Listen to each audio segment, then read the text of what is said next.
Okay. And then, you ought to observe also mutual respect.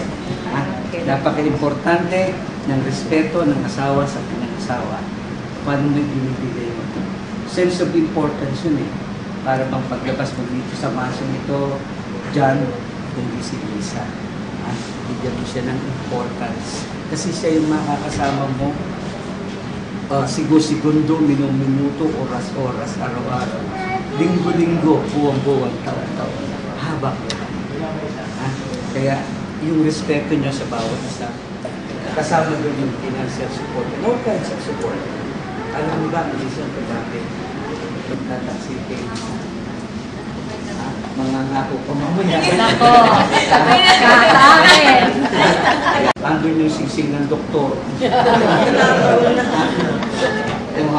Tingnan ko lang sa iyo yung mabuti.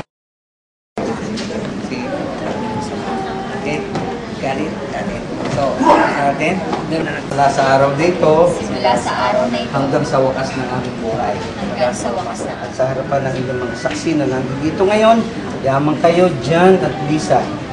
Ganun pa na magsasama ng tapat at pagmamahalan ng tapat, simula ngayon at hanggang sa wakas ng inyong buhay.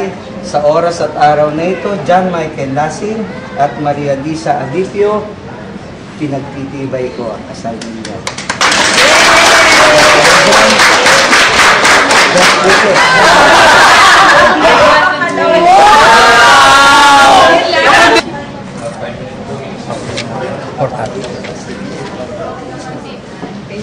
Sinari po ba kailan?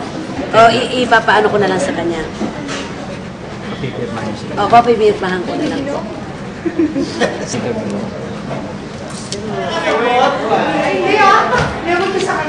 At okay dong daw, okay dong.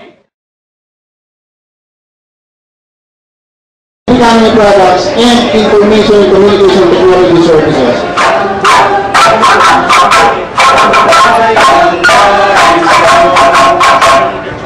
You don't look at the ending this year. It is just the beginning, the first 5-year beginning of a longer timeline. Oh. Sa tingin ko po, ay talagang nararapat lamang po natin masuportahan ang ating pong auto. Isa po ako sa mga ina ng lalawigan ng Batangas na naniniwala dito sa tinatawag nating One Town, One Product. This program promotes prioritization and partnership among our local government units and our entrepreneurs. It encourages our local government units to focus, which I think is the right thing to do, on this one product which they are really good at, which they are known for, and which they are proud to say, this is our auto.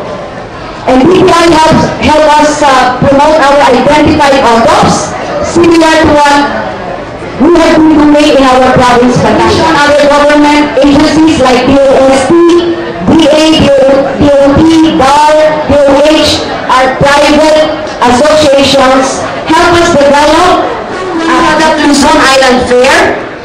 I saw an excellent and effective way of helping our local entrepreneurs promote, market, and sell their products. So sana po, pagtulungan natin ito.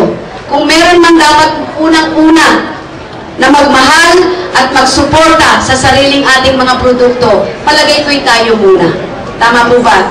At ngayon po, I think, correct me if I'm wrong, we have about 100, more or less, 100 booths na meron po dito na may iba't ibang produkto na nanggaling po sa iba't ibang lalawigan. Tama po ba?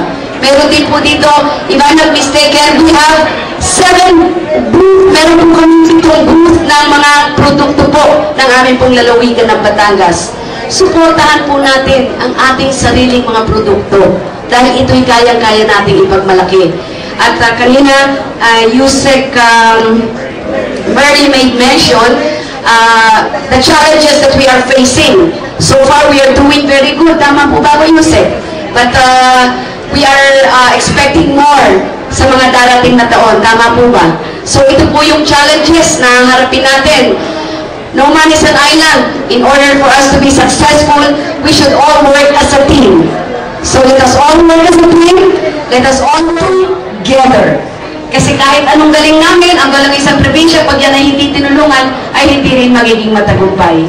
So sa ating po ngayon, na Luzon Island Trade Fair, of course, good luck. Sana po'y maibenta natin lahat ng produktong ito na nandito pa ngayon sa ating trade fair.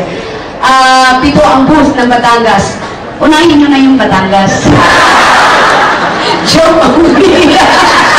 Pinapasaya ko lang po kayo. Palakpak naman dyan. But again, being the governor of the province of Batangas, I assure you of my full support.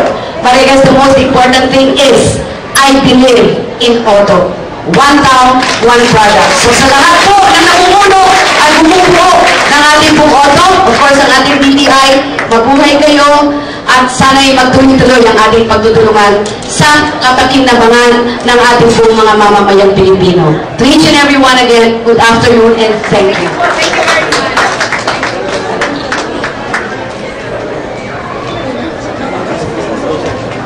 1, 2, 3. Palakpakan po natin. Maraming salamat po sa mga naging